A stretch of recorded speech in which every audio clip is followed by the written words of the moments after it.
ইসলাম কি ভাড়াটে ধর্ম? যে আপনার বাপ মরে গেছে তাই হুজুরকে ভাড়া করা লাগবে যেন হুজুর দোয়া করে দেয়? ইসলাম কি ভাড়াটে ধর্ম যে আপনার পিতা মরে গেছে, আপনি কোরআন পড়তে পারেন না, আপনার বাপ কোরআন পড়া জানে না, হুজুরকে ভাড়া করে নিয়ে এসে কোরআন পড়াতে হবে? ইসলাম ভাড়াটে ধর্ম নয়। ইসলামে যা কিছু করবেন আপনি নিজে করবেন, আপনার সাথে আপনার সৃষ্টিকর্তার সম্পর্ক, ডাইরেক্ট কানেকশন।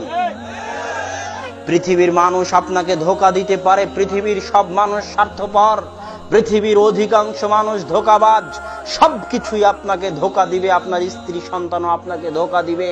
কেউ আপনাকে সত্যিকার ভালোবাসে না, কেউ আপনার নিকটাত্মীয় নয়, কেউ আপনার কাছের নয়, আপনার পীরও আপনার কাছের নয়, আপনার মুরিদও আপনার কাছের নয়, আপনার শায়েখও আপনার কাছের নয়, আপনার বাপও আপনার কাছের নয়, আপনার মাও আপনার কাছের নয়। আল্লাহ আপনার যত কাছের, আল্লাহ আপনার যত ভালোবাসার। এই জিনিসটা অনুভব করার নামই হচ্ছে তাওহীদ। কিসের পীর? পীর যতটা না আপনার কাছের, পীর যতটা না আপনার কাছের, আপনার আল্লাহ আপনার নিকটে তার চেয়ে সবচেয়ে বেশি কাছে। অতএব আপনি আল্লাহর সাথে কথা বলবেন সরাসরি, ঘরের দরজা বন্ধ করে দিয়ে একাই 2 রাকাত সালাত আদায় করে আল্লাহর সাথে কথা বলবেন সরাসরি। এর নাম ইসলাম। নিজের পিতা মারা গেছে, দোয়া করবেন নিজে। আপনার পিতার জন্য আপনি যে আবেগ এবং অনুভূতি নিয়ে দোয়া করতে পারবেন, ওই আবেগ অনুভূতি নিয়ে হুজুর দোয়া করতে পারবে না। অতএব আপনার পিতার জন্য আপনাকে নিজেকেই দোয়া করতে হবে। ইসলাম ভাড়াটে ধর্ম নয় যে হুজুরকে ভাড়া করে নিয়ে এসে দোয়া করাতে হবে। সম্মানিত উপস্থিতি, শুধু তাই নয়, দোয়া করার কথা যখন আসলো তখন একটা কথা মনে পড়লো যে আমাদের দেশে প্রচলিত আছে যে জানাজার সালাতের পরে কবরের পাশে গিয়ে একসাথে হাত তুলে দোয়া করতে হবে। আমি একবার চিটাগাং গেছিলাম একটা জানাজা পড়াতে।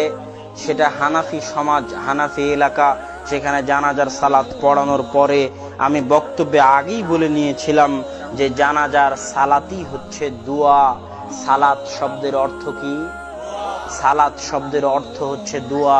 জানাজার সালাত মানে, জানাজা মানে হচ্ছে লাশ।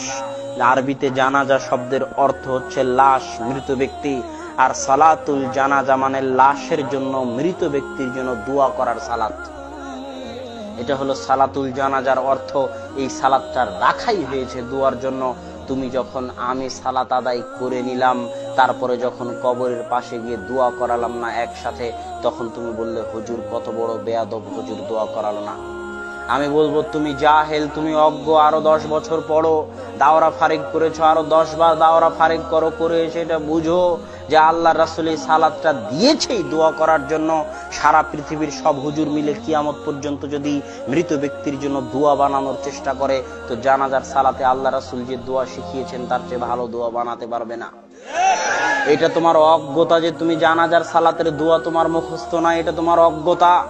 জানাজার সালাতের দোয়ার অর্থ তুমি জানো না, এটা তোমার অজ্ঞতা। এই অজ্ঞতা ঢাকার জন্য সমাজে বেদাত চালু করিও না। শিখে আসো যে জানাজার সালাতে আল্লাহ রাসূল কি পড়তে বলেছেন আর কি পড়েছেন। পৃথিবীতে আল্লাহর নিকটে সাহায্য চাওয়ার, আল্লাহর ইবাদত করার, আল্লাহর বন্দেগী করার, আল্লাহর উপাসনা করার সালাতের চাইতে বড় মাধ্যম আর পৃথিবীতে নাই। আল্লাহর নিকটে যাওয়ার, আল্লাহর নিকটে দোয়া চাওয়ার, আল্লাহর ইবাদত করার সালাতের চাইতে বড় মাধ্যম পৃথিবীতে আর নেই। মানুষ যখন সিজদায় যায় তখন তার সৃষ্টিকর্তার সবচেয়ে নিকটবর্তী হয়। সালাত মানেই দোয়া। সালাতের শুরু থেকে নিয়ে শেষ পর্যন্ত দোয়া। সিজদায় দোয়া, সালাম ফিরানোর পূর্বে দোয়া, সালাম ফিরানোর পূর্বে হাদিসের, কোরআনের যত দোয়া মুখস্থ আছে সব দোয়া পড়েন। যখন আপনি সালাত শেষ করছেন আসসালামু আলাইকুম বলে সালাত শেষ করলেন, মানে দোয়া শেষ হয়ে গেল। সালাত শেষ করলেন মানে কি শেষ হয়ে গেল? দোয়া শেষ হয়ে গেল। এই জিনিসটা মানুষ বুঝে না। আবু দাউদ, নাসাই, তিরমিজি, বুখারী, মুসলিমের হাদিস গ্রন্থগুলো খুলেন যে সালামের পরে কি করতে হয়, দেখবেন সব হাদিস গ্রন্থে পাবেন সালামের পরে জিকির, আজকার, তাসবিহ, তাহলিল, সুবহানাল্লাহ, আলহামদুলিল্লাহ, লা ইলাহা ইল্লাল্লাহ, আল্লাহু আকবার, নাস, ফালাক, ইখলাস, আয়াতুল কুরসি, এগুলোতেই ভর্তি। তথা সালামের পরে জিকির আর সালামের আগে দোয়া।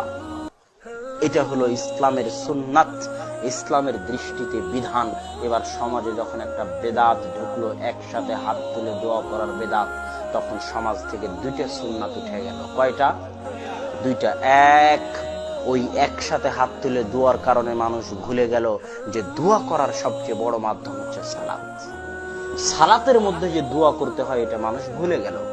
মানুষের মাথাতেই আর নাই ওই একসাথে হাত তুলে দোয়া করার জন্য যে সালাতের মধ্যে দোয়া করতে হয়। সালাত মানেই দোয়া, দোয়া করার এর চেয়ে বড় মাধ্যম আর পৃথিবীতে নাই, এটা মানুষ ভুলে গেছে। আর একটা কি সুন্নাত উঠে গেছে, সালামের পরই যখন ইমাম সাহেব হাত তুলে দোয়া করা শুরু করে, বিহাক্কি লা ইলাহা ইল্লাল্লাহ বলে শেষ করে, তখন মানুষ সুন্নাতে দাঁড়িয়ে যায়। মানুষ এটা ভুলে গেল যে সালামের পরে জিকির আজকার করতে হয়। এই এক বেদাত দুইটা সুন্নাতকে নষ্ট করে দিয়েছে। সম্মানিত উপস্থিতি, অতএব এই ধরনের বেদাতের সাথে কোনো আপোষ নেই। দোয়া সালাতেই করতে হবে।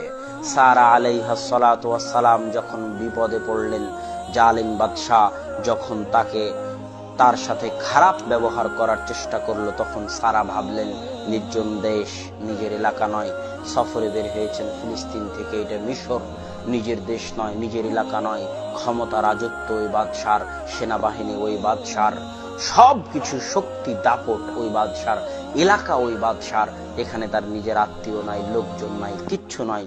এমন পরিস্থিতিতে তিনি ভাবতে পারতেন এখানে সাহায্য চাওয়ার কি আছে, কিন্তু না, তিনি জানেন আল্লাহর নিকটে সাহায্য চাওয়ার সবচেয়ে বড় মাধ্যম সালাত।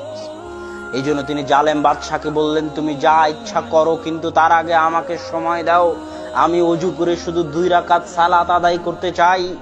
তখন বাদশা অনুমতি দিয়ে দিল। ওযু করে সারা সালাতে দাঁড়িয়ে বললেন, আল্লাহুম্মা ইন কুনতা তাআলাম, হে আল্লাহ, আপনি যদি জেনে থাকেন আমি সারা আমার লজ্জা স্থান, আমার ইজ্জত, আমার আমানতের হেফাজত করেছি, আমার আমানতের কোনোদিন খেয়ানত করিনি, যেটা আমার স্বামীর আমানত সেটা শুধু আমার স্বামীকেই দিয়েছি, কোনো খেয়ানত করিনি আপনার ভয়ে, তাহলে আজকে বিপদের মুহূর্তে লা তুসাল্লিত আলাইয়াল কাফের, আমার ইজ্জতের হেফাজত করার দায়িত্ব আপনার। সাথে সাথে জালিম বাদশার হাত পা অবশ হয়ে গেল, উল্টে পড়ে গেল। এটা হচ্ছে সালাতের শক্তি, ক্ষমতা। আল্লাহর নিকটে সাহায্য চাওয়ার সবচেয়ে বড় মাধ্যম সালাত। তুমি জানো না বেটা, এই জন্য বলছো যে সালাতের পরে একসাথে হাত তুলে দোয়া করতে হবে। হুজুর দোয়া করালো না, এই জন্য তুমি বলতেছো তুমি জানো না সালাতের মর্মার্থ কি, তুমি জানো না সালাতের মধ্যে দোয়া করার শক্তি কতখানি। রাসূল সাল্লাল্লাহু আলাইহি ওয়াসাল্লাম যখনই কোনো বিপদে পড়তেন, বাদারা ইলাস সালাহ, তখনই আল্লাহ রাসূল সালাতে দাঁড়িয়ে যেতেন। যখনই বিপদে পড়তেন তখনই সালাতে দাঁড়িয়ে যেতেন। এটা হলো সালাতের গুণ, এটা হলো সালাতের শক্তি, এটা হলো সালাতের মর্যাদা। আল্লাহর নিকটে সাহায্য চাওয়ার সবচেয়ে বড় মাধ্যম সালাত। আমরা আলোচনা করছিলাম শিরকের যে ইলাহের যে হক আছে, ইলাহের যে অধিকার আছে, যে সম্মান আছে, যে মর্যাদা আছে, ওই মর্যাদা আমরা অন্য কাউকে দিব না। যখন আপনি কোনো নির্দিষ্ট স্থান, নির্দিষ্ট কাল বা সময়, নির্দিষ্ট ব্যক্তি বা বস্তুকে কোনো প্রকার সম্মান, যে সম্মান পাওয়ার একমাত্র হকদার আল্লাহ দিবেন, তখন আপনি শিরক করবেন। স্থান মানে আপনি কোনো নির্দিষ্ট স্থানকে পবিত্র মনে করেন, যেমন শহীদ মিনার, আপনি ভাবেন সেখানে পায়ে জুতা দিয়ে উঠা যাবে না, তার একটা সম্মান আছে। এই যে একটা পাথরকে আপনি সম্মান দিচ্ছেন, এই সম্মান দেওয়াটা, স্থানকে সম্মান দেওয়া, এটা শিরক। আপনি নির্দিষ্ট কোনো দিনকে সম্মান দিলেন, নির্দিষ্ট কোনো দিবসকে, নির্দিষ্ট কোনো দিনকে, সেটা ইবাদতের নামে হোক আর সাধারণ দিবস পালনের নামে হোক, তখন আপনি শিরক করলেন। নির্দিষ্ট কালকেও আপনি সম্মান দিতে পারবেন না। নির্দিষ্ট বস্তু বা নির্দিষ্ট ব্যক্তি, নির্দিষ্ট বস্তু মানে একটা বট গাছ 200-500 বছর আছে, সেই বট গাছকে আলাদা সম্মান দেওয়া। একটা নদী, বিশাল বড় পদ্মা নদী, তাকে আলাদা সম্মান দিয়েছে হিন্দুরা। গঙ্গা নদী গোসল করলে পবিত্র হয়ে যাবে। গরু নির্দিষ্ট বস্তু, তাকে সম্মান দিয়েছিল বনি ইসরাইল, হিন্দুরা আজও তাকে সম্মান দেয়। নির্দিষ্ট বস্তুকে যদি আপনি সম্মান দেন তাহলে আপনি মুশরিক হয়ে যাবেন। ঠিক তেমনি নির্দিষ্ট ব্যক্তিকেও যদি আপনি সম্মান দেন, যেমন আমি আব্দুল কাদের জিলানীর কথা বললাম, আল্লাহ রাসূল মুহাম্মদ সাল্লাল্লাহু আলাইহি ওয়াসাল্লামের কথা বললাম, তেমনি শিয়ারা আছে, বলবে ইয়া আলী মাদাদ, হে আলী সাহায্য করো। নির্দিষ্ট কোনো ব্যক্তিকে যদি আপনি ওই সম্মান দেন তাহলে আপনি মুশরিক। সম্মানিত উপস্থিতি, অতএব শিরক অনেক ভয়াবহ।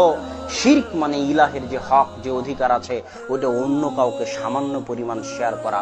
ইলাহের যে সম্মান মর্যাদা আছে, ওটা অন্য কারোর সাথে সামান্য পরিমাণ শেয়ার করা, এটাই হচ্ছে শিরক। শিরক এত ভয়াবহ, শিরক এত ভয়াবহ, শিরক এত ভয়াবহ যে লোকমান হাকিম কোরআনে বলতেছে, ইয়া বুনাইয়া লা তুশরিক বিল্লাহ ইন্নাশ শিরকা লাযুলমুন আযীম, হে বৎস শিরক করিও না, নিশ্চয় শিরক মহা অত্যাচার, মহা অত্যাচার।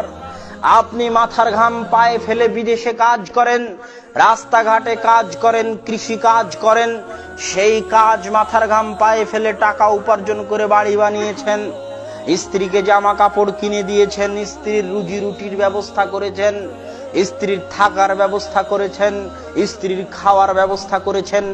আপনার স্ত্রী আপনার খেয়ে, আপনার বাড়িতে থেকে, আপনার ব্যাংক ব্যালেন্স ভোগ করে ভালোবাসে অন্য কাউকে। এটা যেমন জুলুম, এটা যেমন অত্যাচার একজন ব্যক্তির আর একজন ব্যক্তির উপর। ঠিক আপনি নগণ্য সৃষ্টিজীব হয়ে, এত নগণ্য যে বিশাল পৃথিবীর তুলনায় আপনি কিছুই নন। সামান্য মানুষ বিমানে উঠলে আর এক মানুষকে পিঁপড়ার মতো দেখা যায়। অল্প একটু জায়গা আপনি দখল করে আছেন। আল্লাহ কোরআনে বলছেন, লাং তাবলুগাল আরদা, তুমি যদি অহংকার করো তাহলে তুমি জমিনকে ফাটতে পারবে না। পা দিয়ে ধাক্কা দিয়ে জমিন ফাটতে পারবেন? এটা আল্লাহর চ্যালেঞ্জ মানুষের উপর। কিসের অহংকার? পা দিয়ে ফেড়ে, পা দিয়ে ধাক্কা দিয়ে জমিন ফেড়ে দেখাও দেখি। তুমি যদি উঁচু হতে থাকো, লম্বা হতে থাকো, বড় হতে থাকো, আসমানে যেতে পারবে? এখনো মানুষ বিমান রকেট তৈরি করে আসমানে পৌঁছতে পারেনি। এই আসমান কত দূর, এখনো মানুষ রকেট বিমান তৈরি করে আসমান কত দূর তার আন্দাজা করতে পারেনি। তুমি হচ্ছ নগণ্য সৃষ্টিজীব। শুক্র কীট থেকে বানিয়েছি তোমাকে, অপবিত্র জিনিস থেকে বানিয়েছি তোমাকে, শুক্র কীট থেকে বানিয়েছি তোমাকে।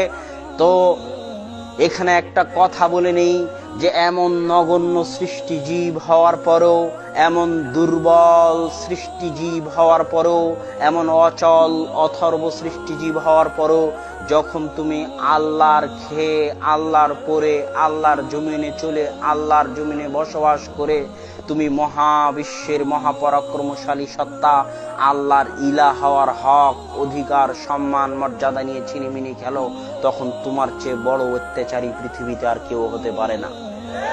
নগণ্য সৃষ্টিজীব হয়ে মহাবিশ্বের মহাপরাক্রমশালী সত্তা আল্লাহর উপর অত্যাচার করো, এর চেয়ে বড় অত্যাচার আর কেউ হতে পারে না। এই জন্য সব গুনাহ তো ক্ষমা হওয়ার রাস্তা আছে। ইন্নাল্লাহ লা ইয়াগফিরু আন ইউশরিকা বিহি ওয়া ইয়াগফিরু মা দুনা যালিকা লিমান ইয়াশা। আল্লাহ সব গুনাহ ক্ষমা করতে রাজি আছেন, কিন্তু শিরকের গুনাহ আল্লাহ ক্ষমা করবেন না। শিরক এত ভয়াবহ, শিরক এত ভয়াবহ, শিরক এত ভয়াবহ যে আপনি যদি একবার শিরক করেন তাহলে আপনার অতীতের যত নেক আমল ছিল, যত ভালো আমল ছিল, সব ধ্বংস হয়ে যাবে।